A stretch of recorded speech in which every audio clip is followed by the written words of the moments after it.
Good morning, afternoon, evening, everyone, and welcome to our session where we're here to discuss a pretty interesting topic. So smarter asset management discussion around a really, I think, not only interesting but also important topic. And I think to start off, I should say, if you have questions today, please use the chat function. We're happy to have you and happy to have your attention and your questions. Secondly, I'd say that we're going to take I think, a fairly relaxed approach to this. I'm joined by an exceptionally talented and knowledgeable group of people when it comes to our topic, which I'll get to in a sec.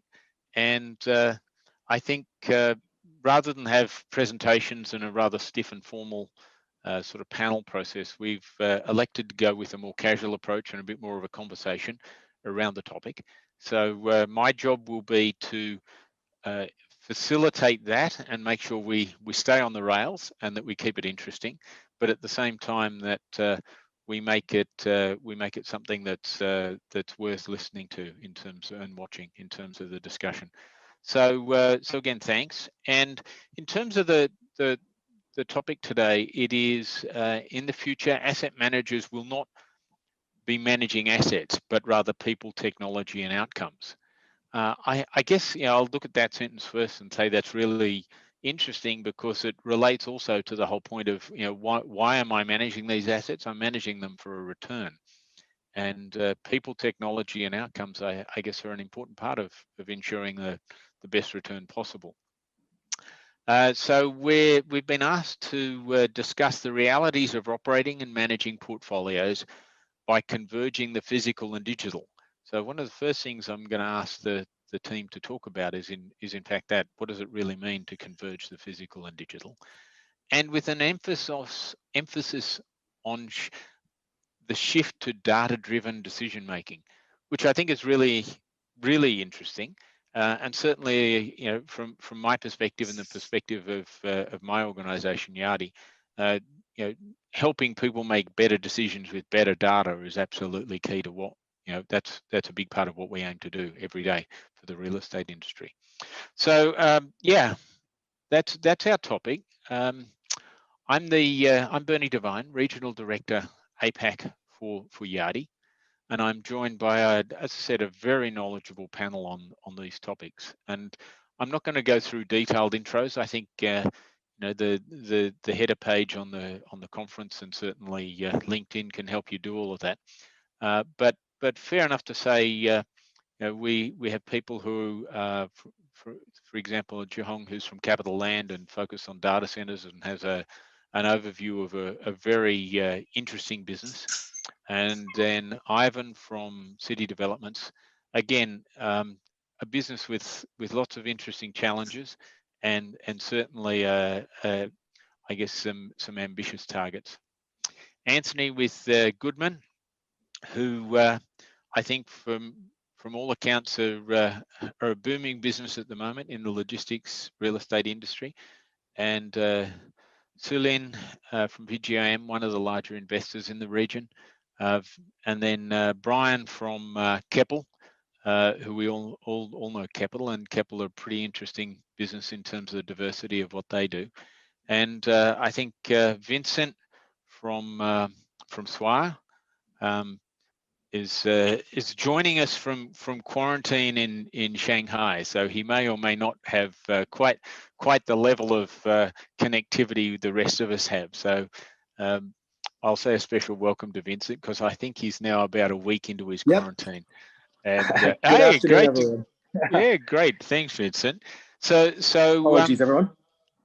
That's all right, mate. You're brave enough to go do it. I know that Jihong did it a little while ago, and the most of the rest of us are not brave enough to yet, or not able to because the laws won't let us. But wouldn't change the fact that we'd love to be able to come and visit Shanghai at the moment.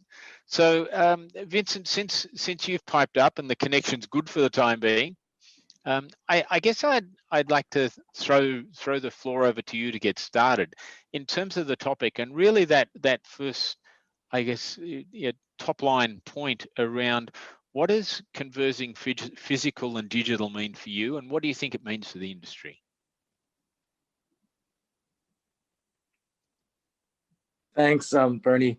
I think connecting the physical and digital has been sort of an emerging trend. I think everyone here is an expert on this.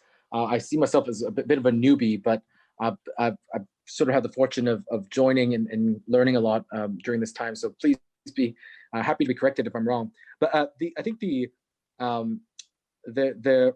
core business at Swire Properties, there's two things that we looked at a lot, which is the office and retail, both of which have changed a lot over the last year, and where digital has placed an important, increasingly important part of the asset. And I think if we look at those two, it's there's two ends of it that we're looking at a lot. One is the consumer-facing elements of the how do you make a digital interface or digital interfaces that better improve the experience of your customer sort of in the office and increase their productivity, and likewise in the retail space. But one thing that was been particularly interesting is actually on the back end, technologies that have really enhanced the way us as real estate developers have been able to operate these assets, whether it's improvements in how we do our leasing activities or our operations to sort of streamline the way we service these assets so that they're better places to be for our tenants, whether it's in sort of smart buildings in terms of using a lot more data in how we manage our buildings, where small little things like where we place elevators to bigger things like energy savings. So I think that the back end has been particularly interesting in the past year. Okay, that's interesting. So Jihong, when you and I had a chat the other day, you talked about specifically some of the things happening in China in relation to converging physical and digital. So maybe, particularly given that Vincent's now turned himself up the right way, we can maybe you want to make some contribution on that. Sure. Actually, China is really, I would say, the kingdom of e-commerce, and it is really the forerunner of the whole e-commerce, e-payment, online entertainment. So everything is going online. I was very impressed by how fast things develop here. We actually have a lot of shopping malls here, and we really need to innovate ourselves and reinvent ourselves. Otherwise, people really will just go online. So convergence of physical and the digital for me is really, I would say, the seamless connection of physical experience and shopping experience. So what we observe a lot is the young people here in China, they're on the phone 24 hours. Just the only time they sleep, and they even sleep, they probably dream about, online platform. So they live in really a digital world. As a real estate manager and asset manager, we really need to think about how to capture the kind of demand which is not happening in the shopping malls, in the physical space. So our Chinese colleagues are very innovative. They started to experiment the online-offline platform to offer our physical mall tenants also online space as well. We created an online platform for our tenants to showcase their products. So even do the, I think currently in China is very in is whole online broadcast. You sell things online and you do all the demonstration, and people just really like the old way of those TV shopping in the US, right? Now it's everything on TikTok or on all kinds of platforms. So we as a shopping mall asset managers are also starting to provide this kind of experience as well online. And many of our tenants are very, very thankful that we created this kind of opportunity for them. Because if they go on, say, go to Ali or go to different kind of platform, they do have to pay quite a lot of commission. Their margin are actually eaten away. So we offered those because they are our tenants anyway, and we offered really a very good platform, digital platform for them, and they can reach really countrywide. They used to be, say, if we're here, I'm sitting here in People's Square, People have to come to People's Square, or say, you know, in a radius of 5 kilometers, maybe that's your shopping district.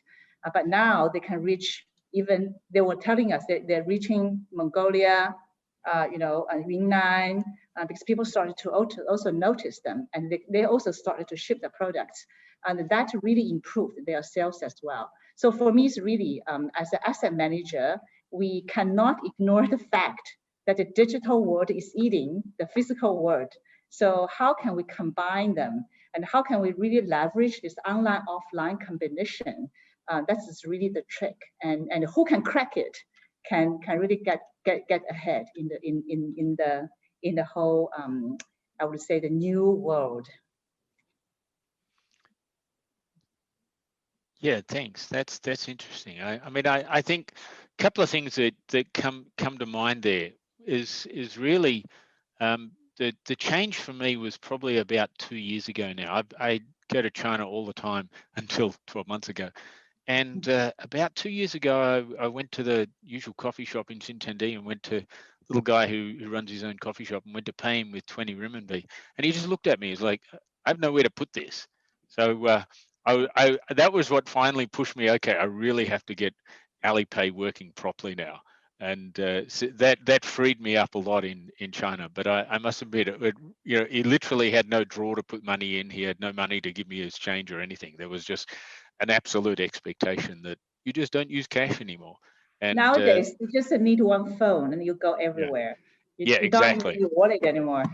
Yeah, that was the point that said to me, you know, you're not going to survive if you don't get Alipay working. So I got Alipay working, and now I'm good to go in China.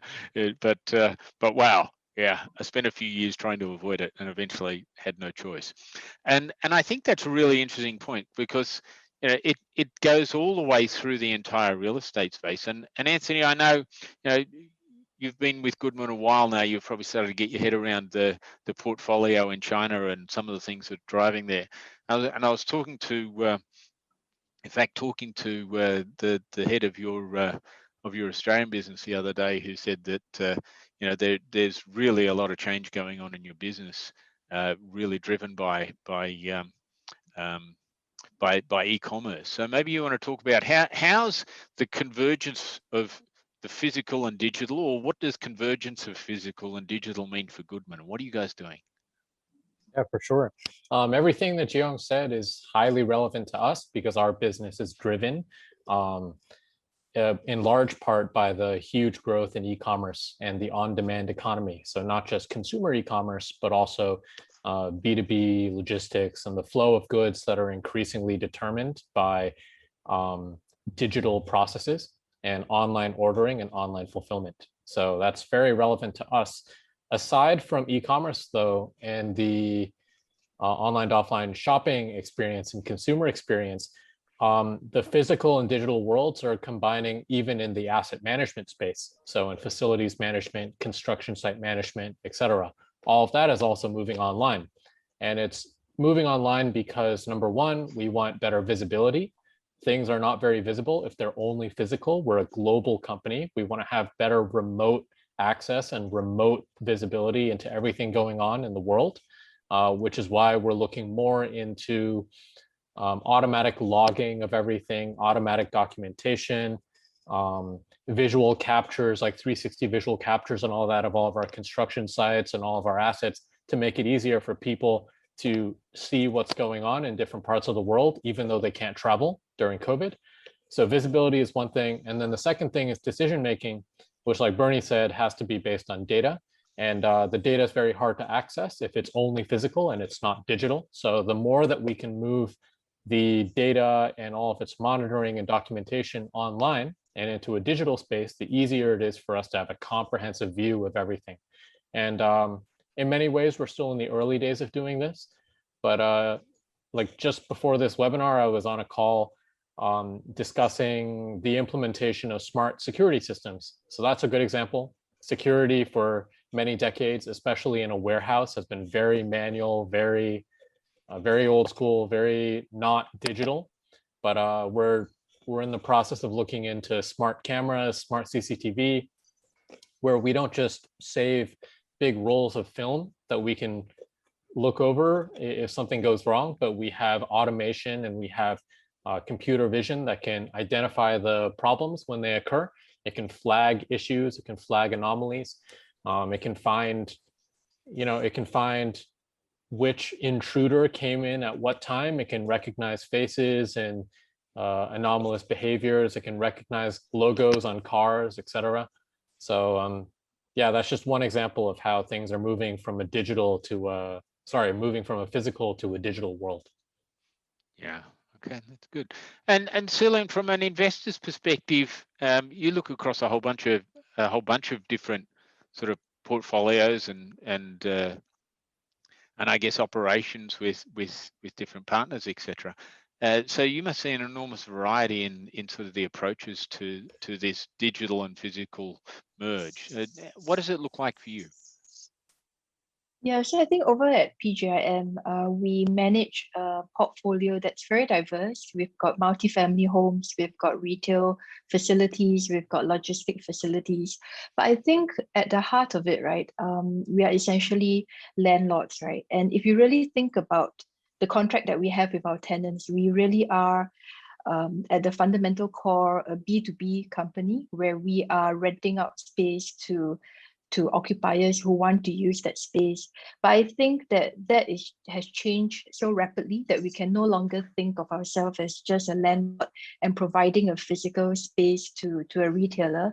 I think everyone's talking about how we need to think about our retailer or our occupiers end user and how we need to be able to understand, the shopper, the occupier, the office worker, how our tenants in the warehouse are using their space. So I think that's why we all are moving away from just being a B2B provider to understanding the behavior of the end user of that space.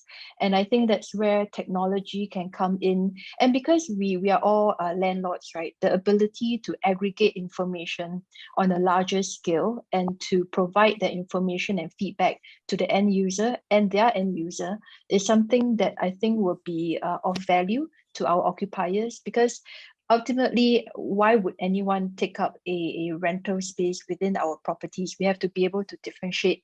And I think that value add of understanding the shopper or the office worker and what they need and what they want in the buildings that they occupy would be a point of difference.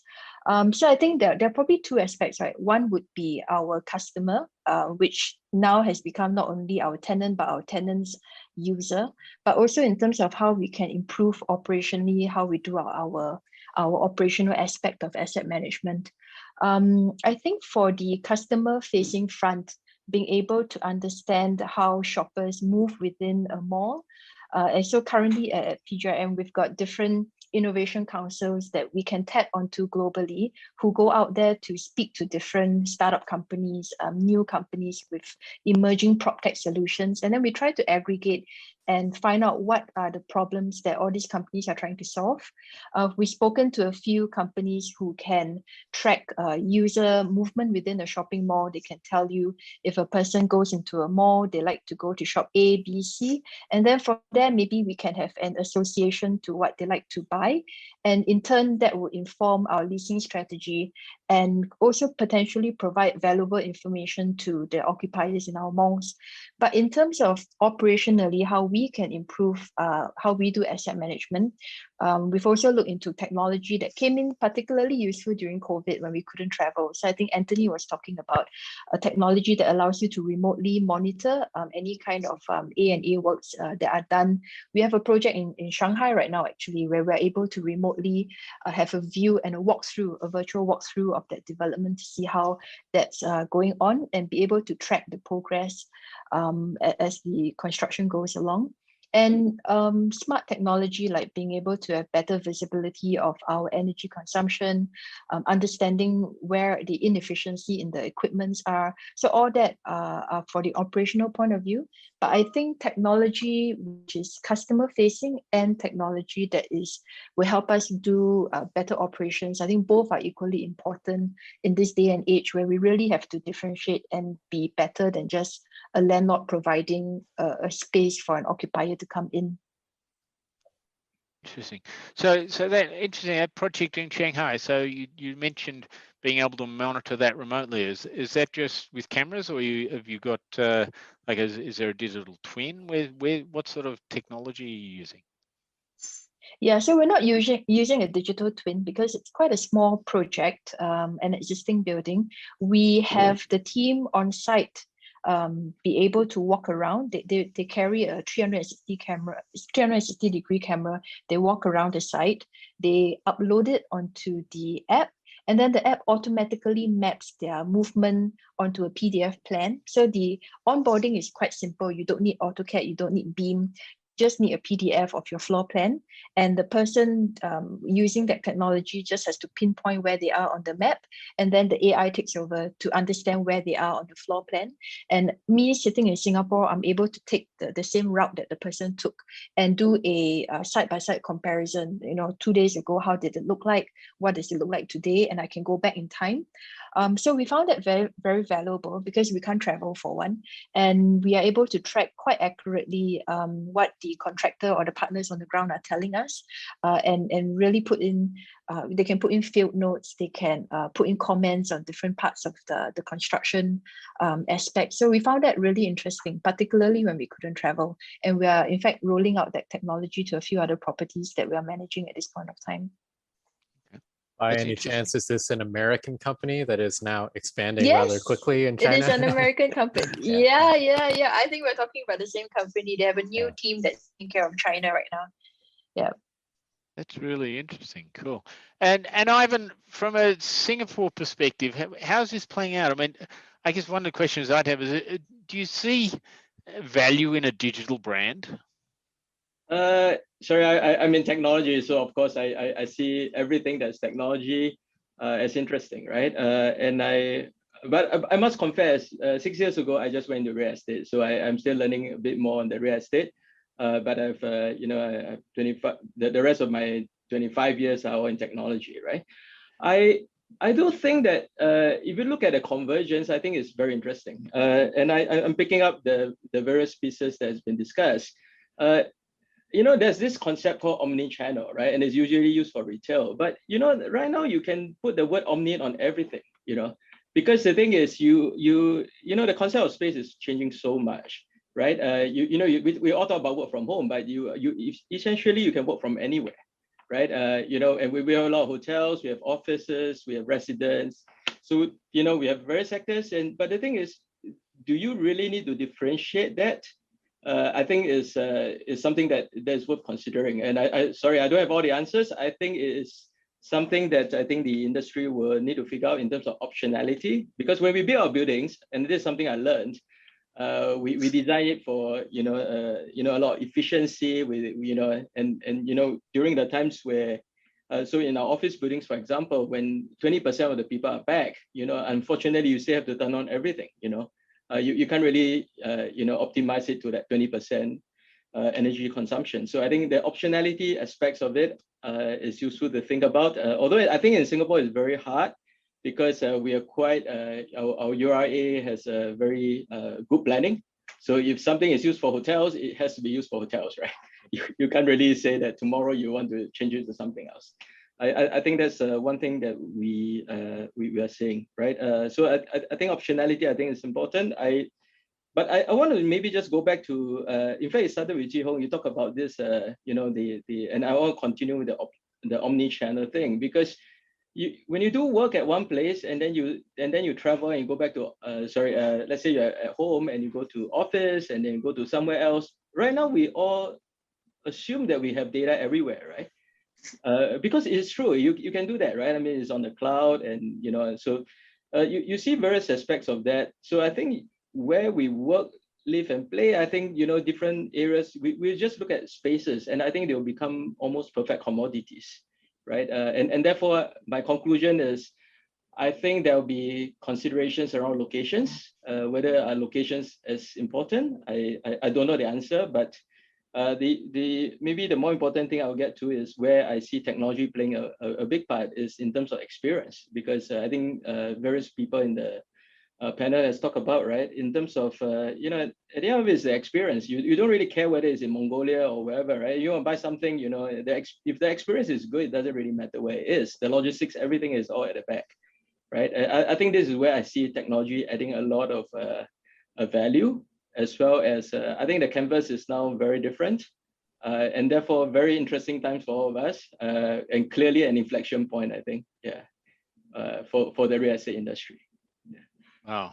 Yeah, I'd agree. I think definitely 2020 was the year that that had us all change course, and that sort of brings me nicely to Bryan, who we haven't heard from yet. And Bryan, I'm gonna move the topic along a little. I think one things we've been asked to talk about was, how's it going to be in the future? And for me, a question that I like to ask people, and I think is really can be really quite insightful when you think about it, is what have we learned to do different, right? So over the last 12 months, I think all of us, I personally have learned that everything can change overnight, and you just have to adapt. So if I translate that into organizations, as your organization and your view of the assets and your investments, what have you learned that means that you're going to do different in the future? Okay, so as a practitioner of digital, and every day we are bathed in this pool of digital technology, and we're trying to bring the people part of it closer to the technology. Now, if you look at, if you just listen to the panel today, there's still a disconnect between the digital. I mean, you're using more of it, but then someone has to upload the data. Someone has to look at the video CCTV footage, and someone has to look at some stuff. So there's still this manual parts of your everyday part of your role that you have to do in order to bridge these two together. So where we are experimenting with in our labs is then how do we bring that digital part happen in the background while the people still go about doing what they need to do for the day. So we look at, in our labs, we're testing out scenarios where we have connected spaces and the connected people, because each has a different outcomes, right? And where the asset management looks at the spaces, managing the spaces, and the tenants and the people who live in that or spend their 8 to 10 hours a day in that spaces, then they go about doing their tasks and what they want, what the outcomes that they're trying to drive. Now, each set of this business, I would say, stakeholders have different outcomes. And how do we then use the digital world, creates data in the background, so that the people are connected to the spaces, and then the spaces are connected to the people. Both generate sets of data, then both types of stakeholders then make decisions based on the data that's coming out. So that's how we're doing it differently, so that and take away that break in the middle where we have a chunk of data here, someone has to look at it, or there's a chunk of the people here and the spaces here that we need to manage. So that's what we're doing differently. So hopefully we get somewhere with that.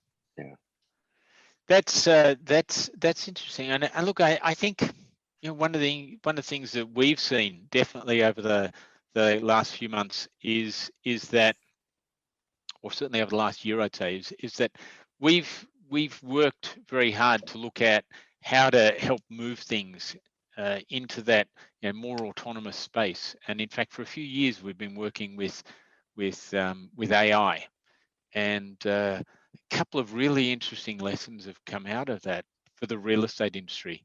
And they are that we did one exercise where we exposed a few AI engines to several million work orders. So we just scraped out several million work orders and let AI loose on them to see what they could learn. And the diversity is really quite astounding. And secondly, was looking at from a more of a machine learning perspective of the process of automating sort of lease abstraction, the moving leases into our platform. And one of the things we learned was, and we already knew this, which is, but really proved it to ourselves was that the diversity, although, you could always look at leasing and say it's a pretty simple process. There's a landlord, there's a tenant, there's a unit, there's some rent, and there's a couple of dates, and that's it. No, it can be, the problem is that it is endlessly diverse. Looking at, I worked on a project myself nearly 20 years ago with 40,000 leases for one landlord, and there were 900 different types of leases. And it's not homogenous. It's quite the opposite. And there were even a bunch of leases in that 40,000 leases that we just had, not even from an AI perspective, just in terms of abstracting them into a lease management system, could not do. They were just too vague. They'd been written a long time ago. And that's really one of the lessons, I think, as to, why does the real estate industry struggle to adopt technology? Because there are so many different ways that we do things here in this industry. And we're responding all the time to our customers and to their customers in terms of, even in Anthony's business, logistics. At the end of the day, there's e-commerce companies who are responding to their customers who are either consumers or retailers or whatever, and that's his reality. And then, from the those of you who have retail portfolios, there's people in malls, and you want to understand really what they're doing. So it's a very, very very interesting sort of way of approaching things. So I guess I'll come full circle, and maybe I'll come back to Anthony, and since I just mentioned your name, and to say, Anthony, in terms of that whole, what have we learned to do different? What's your view on the world? This is a really complicated question, but I guess the short answer, what we learn to do differently is set up processes that are more agile. Because like you said, things can change overnight. So we need to have a system in place where we can adapt to things quickly. So an example of not doing things in an agile way is defaulting to, every time we want to procure some new technology, we have to send some massive RFP and spend half a year to gather a bunch of decks, and then find out that actually 70% of it isn't what we wanted in the first place, and then send back some long document explaining why. That's the old way of doing things, and it is necessary in some types of situations, the same way that a tender or an RFI process is necessary for some things, especially things that regard health and safety or have to do with compliance. But there are many other things that we can try that do not require that kind of process at all. So we've been experimenting with a lot of other processes, like prototyping, right? Getting a bunch of people in a room to hammer out a really, really minimum viable prototype in a very short time with almost no money.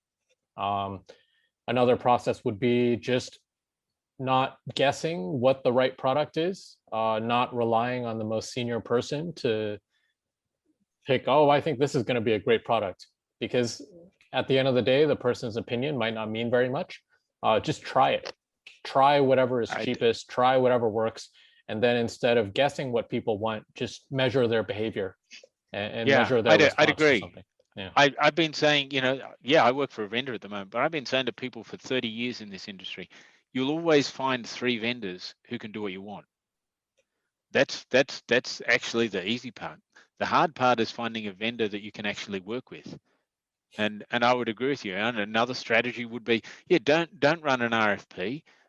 Just find a vendor you can work with and partner with them and invest with them and build what you actually want.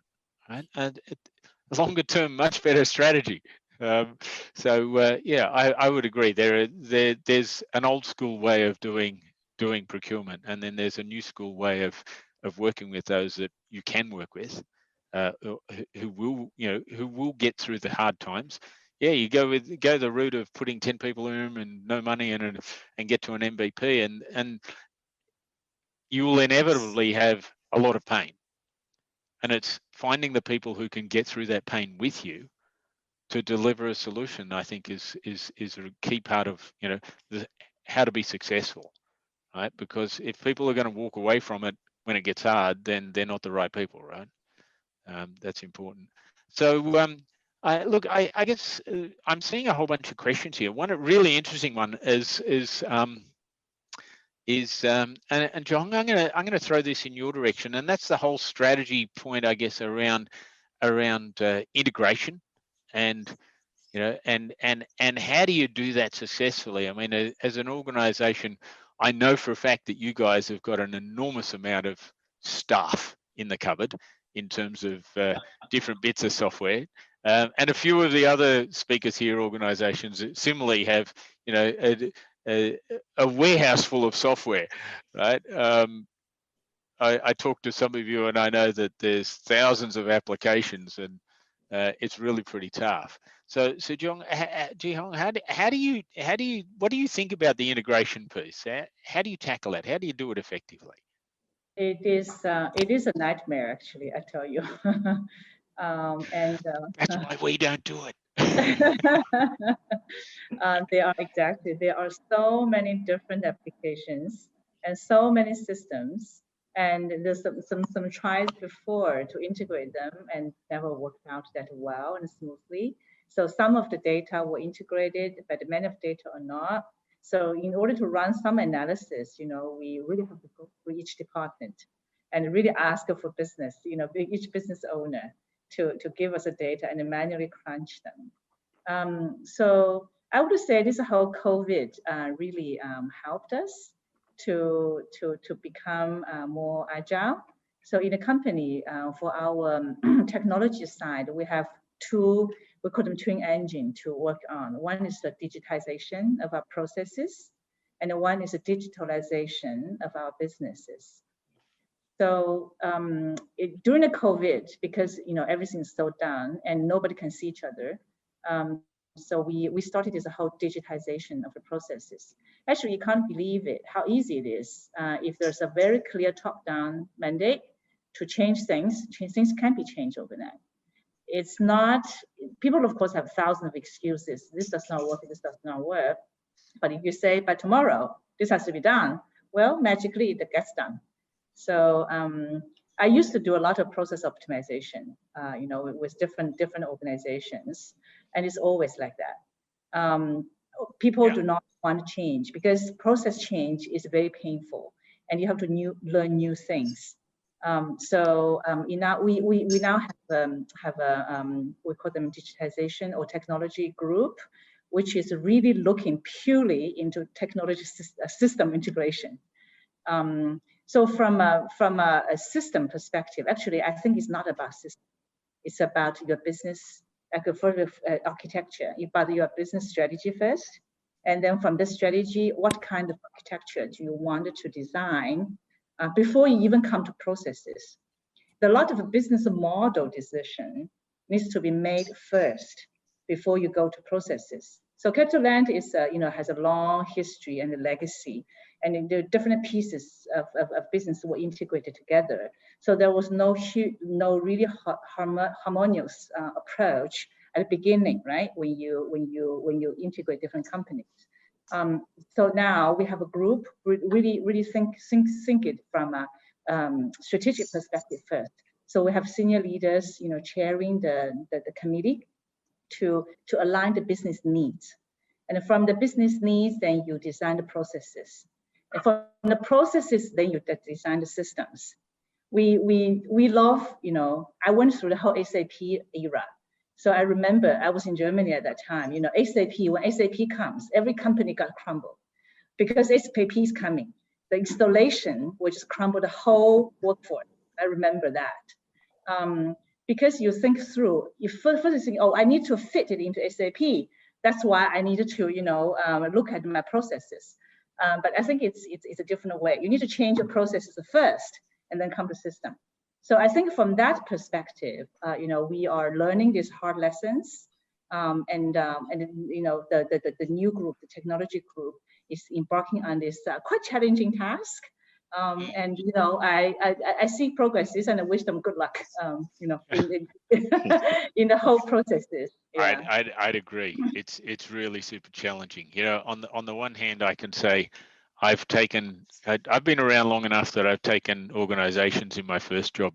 I moved the company off telex onto facsimile, and Most of the audience don't even know what I'm talking about, right? Yeah. And more recently, I know. more So you know my recently, age. I had a telex operator who worked for me. It was crazy.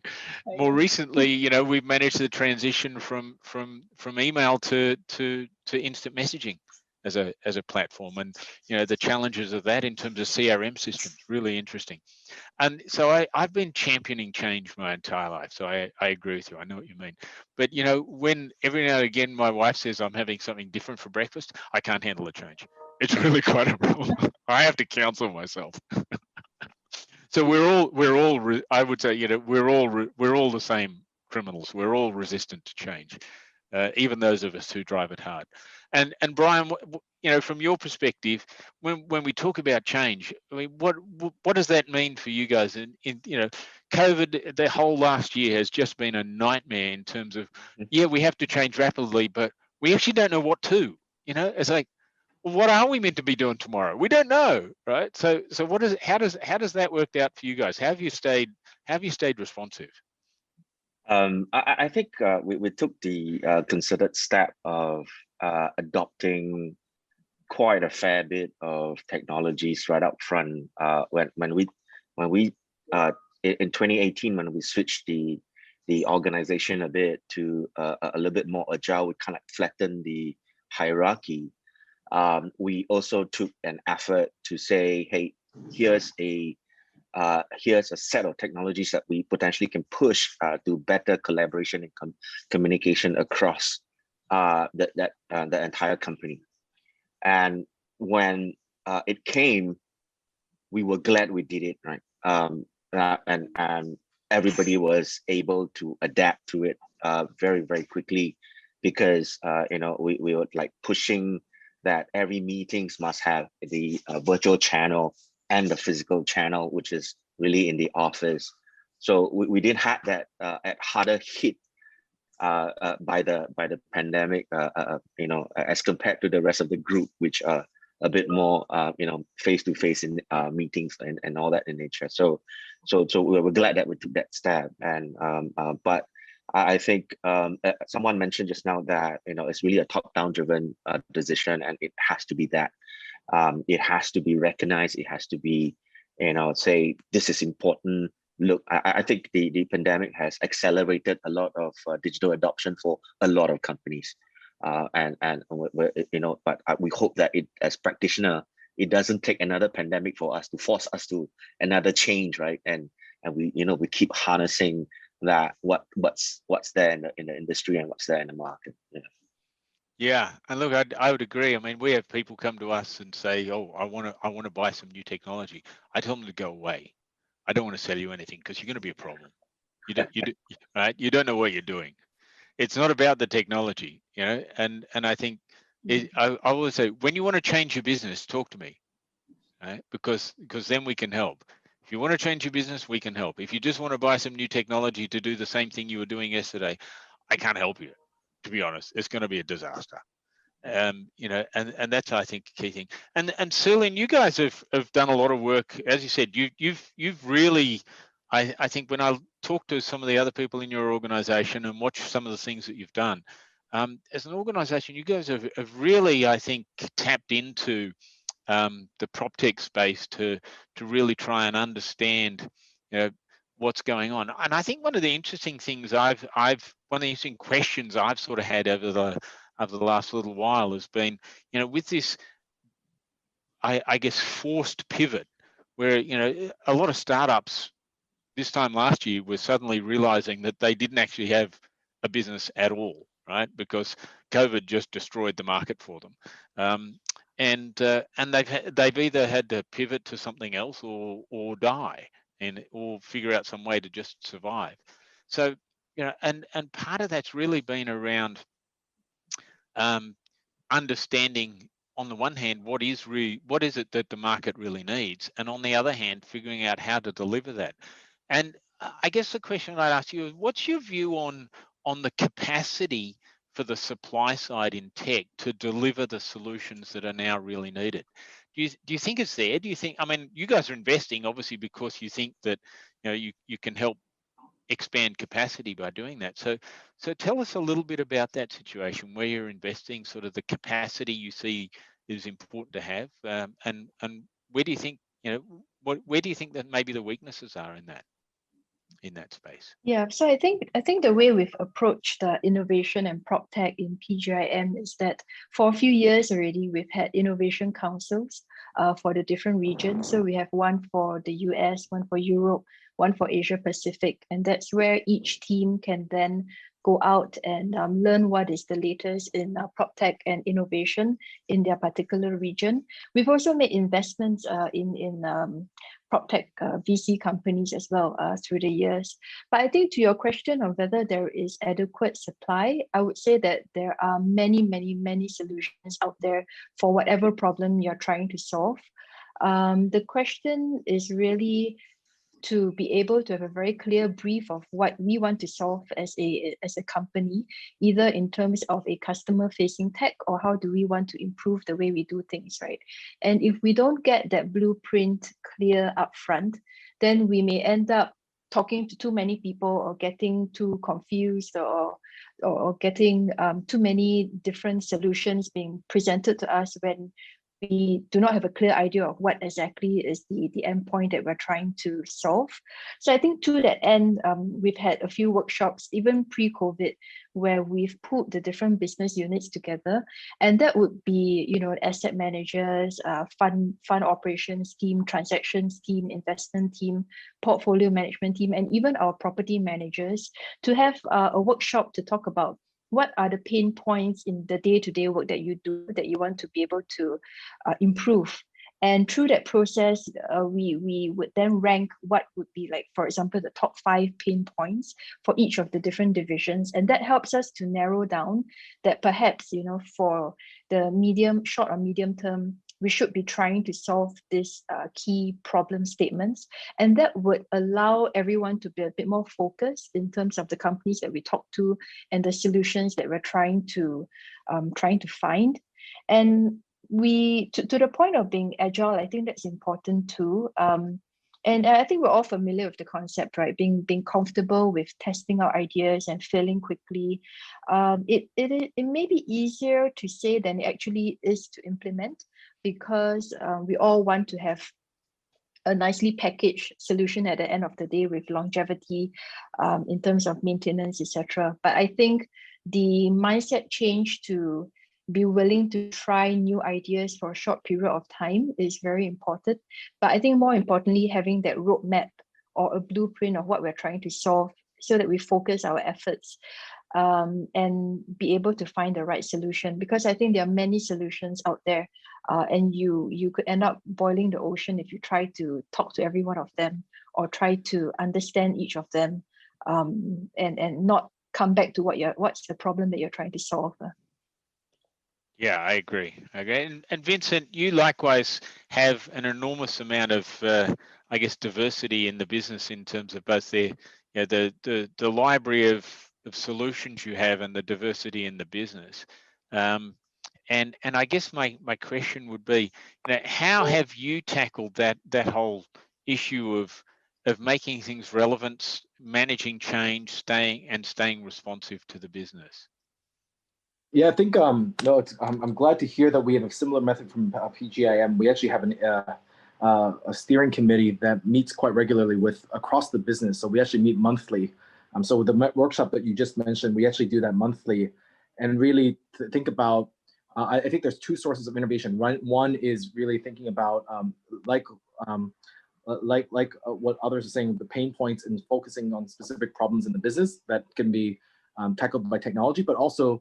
I think what we complement that is problems that we didn't know we think we knew, problems that we didn't know could be solved by technology that smart people are inspiring us to do from the outside, right? So there are a lot of technologists who have figured out new ways to solve a problem that no one knew existed, and I think that's we've put those 2 together, and every month we have a discussion group among all the BU heads. In the business, and we prioritize which one are the ones that we want to sort of deep dive in and make sure that there's buy-in across the organization on here are the priorities that we're going into, and then obviously the change part, I think what I'm hearing from everyone is, there used to be a belief that you bring in a technology and it solves all your problems, right? And I think there's been a lot of sort of stakeholder management that, the technology is only the beginning of is only the beginning and not the end. And you can't, it's not like a magic key that you stick to the door and everything starts working. So, it's taken a little time to socialize that message and really get, it's important that when we do trials, we actually get the BUs to sign up for pledging against some KPIs, so that if they're trialing it, here are the very honest KPIs that they should be looking forward to, and part of those KPIs require them to get involved, right? And to make sure that the tool is used adequately to generate those KPIs. So first we have some top-down buy-in to the themes, and then we also, when we do pilots, it's measuring, getting the sort of stakeholders bought in and measuring that, and then rolling that out systematically, making sure that we don't fund trials too much upfront. So we have a stage gating in terms of our how we fund our processes as well. And I think that all goes to what Anthony's talking about in terms of agile and testing and getting sort of buy-in and changing processes instead of just changing technologies. Yeah, that's interesting. That's really good. That's really good. Good to hear. And I think, one of the things I've always said to people, and at the beginning of the day, I went to university and became an economist and learned how to do business cases. And whenever I've done a business case, I've always said to people, you're going to go and invest a pile of money in a big project here. You've got lots of risk, lots of cash. Write down 5 things you think you're going to get out of this. Right. So whether it's a construction project or an IT project or whatever project it is, write down 5 things you're going to get out of this, 5 KPIs, five benefits. And let's meet every 3 months and see how you're going against getting that done. Because if you're not getting that done, why the hell are you doing this? Because, it's pain, and it's pain for gain. And if you're not getting the gain, why are you doing the pain? I think that's a really important lesson for people to understand. So, and that sort of brings me, business cases, and how do you justify investment decisions, and what's important. So Ivan, what's your approach? What do you think? Are you talking about justifying business case? Yeah. Investments generally, managing projects, I think all of the above. I think for us in CDL, we are very, we are very outcome based, right? So I think absolutely to your point, if there's no outcome, we rather not do it, because there's so many things that we need to do in the first place. And being in technology for so long, I have to say we are very guilty of, we have a lot of white elephants, right? We create things and then nobody uses them. And a lot of that is discussed in the change management aspects, people not being able to adapt. And, every time I see one of those, I feel that, you just wasted a bit of your life doing something that has no purpose, right? So I think what we constantly do, and I think it's very useful, because our strategy is really in terms of growth, enhancement, and transformation, right? So we're very clear. We will ask ourselves, right? I mean, if we are transforming, then the thing, it must result in, in our view, either a business outcome, but also interestingly, because we always tie it to our customer experience, right? Whether it's a tenant or home buyer, but the two are kind of related, right? Because if it's a differentiated experience, then that leads to better business outcome and stuff like that. But to your point, I think if we don't have the answer, we rather, there's just more things that we can do and do better, right? And I just want to also answer that question where, some of these things requires momentum. So if every time you see a project that takes more than 9 months, nobody have that patience for it anymore, right? So, which is why you have to chop up the outcomes into, a possible 9 months. If I see a 3-year project, it's not going to happen, because nobody has the patience anymore. And you can't pivot, because whatever you decide in the first year, but the 3rd year is and I guarantee from a technology point of view, you'll be outdated. So, and that goes into then how do you design to be agile and stuff like that. Sorry, I just want to take on one point on the chat question, which is integration. I have to confess, we couldn't find a lot of things, which is why we did a joint venture, so that we can create our own technology, right? You can buy CRM, you can buy finance and stuff like that. Those things don't change, but things that talks about experience, and things that your home buyers, your tenants interact with. We've gone through, and I think the hard part is the solution providers in the space are usually in silos, right? You don't have the ability. I was surprised by it, right? But in time to come, I think you're mature. But at this point in time, if I was the person who asked that question, just go and build your front part, right? The below part you can buy, right? That's not hard.